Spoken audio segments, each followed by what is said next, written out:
canotière. Quand le canot partit, en laissant un frisson au feuillage du bord qui pendait sur l'eau claire, elle chantait un air indolent de chanson et nos voix répétaient le refrain populaire. Elle semblait, dans son costume rouge et noir, vêtue étrangement et mise en canotière, une baigneuse au corps lassé qui vient s'asseoir sur le bateau tremblant qu'elle incline à l'arrière. Autour de nous tombaient des filets de pêcheurs. On entendait les bruits d'un tir couvert de planches. Près du mur peint en bleu d'un débit de liqueur, des bains flottants longeaient le rang des maisons blanches.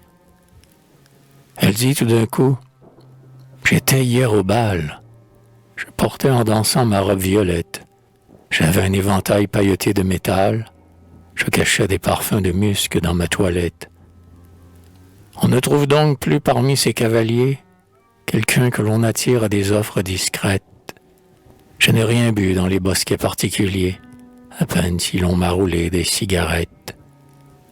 Ah, les bals sont finis, et je pars volontiers. J'ai quitté ce matin Paris pour la campagne.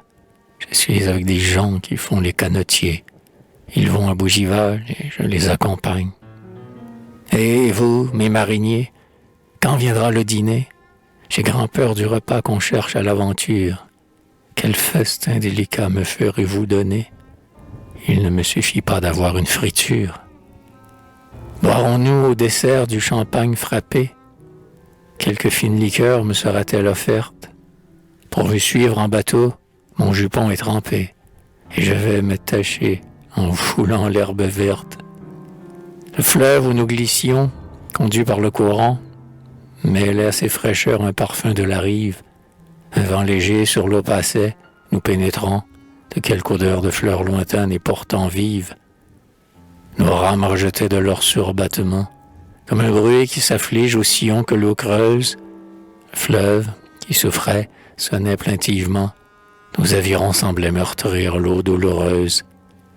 Et le large silence épars autour de nous, dans le ciel assoupi, dans la plaine dormante, comme en un bercement mélancolique et doux, portait ce bruit souffrant de l'eau qui se lamente.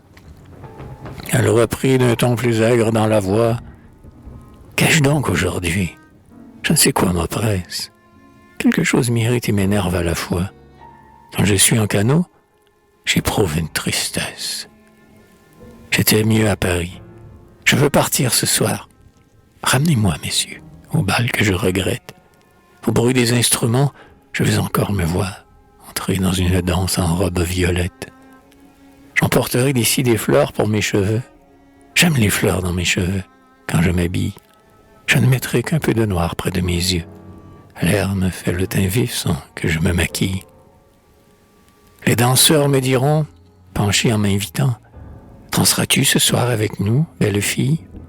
Et moi, n'écoutant pas, distraite et m'éventant, j'accepterai parfois seulement un quadrille. À moi, les jeunes gens, qui me fait vis-à-vis, je vous reviens de loin, retour de canotage. Mais consolez-moi donc des gens que j'ai suivis, et je ne repars plus. C'est mon dernier voyage. Sa toque retombait sur ses yeux ennuyés. Son col blanc chiffonnait les plis de sa dentelle. Sa main gauche étendait sur l'eau ses doigts mouillés. Et l'autre nous frappait du bout de son ombrelle. Nous la laissions parler, étant peu soucieux d'arrêter le caprice expansif d'une femme. Nous nous sentions saisis, dans nos rêves joyeux, d'un amour pour l'eau pure où plongeait notre rame. L'eau semble jeune encore. Elle est restée enfant, depuis qu'elle a jailli de sa source divine. Couchée en son lit clair, sa fraîcheur la défend. Elle ne vieillit pas dans sa course enfantine. Et cette pureté dure sans s'éternir. Le sol vert se flétrit sous le froid qui le blesse. L'arbre d'avril jaunit quand l'hiver va venir. L'eau conserve toujours sa limpide jeunesse.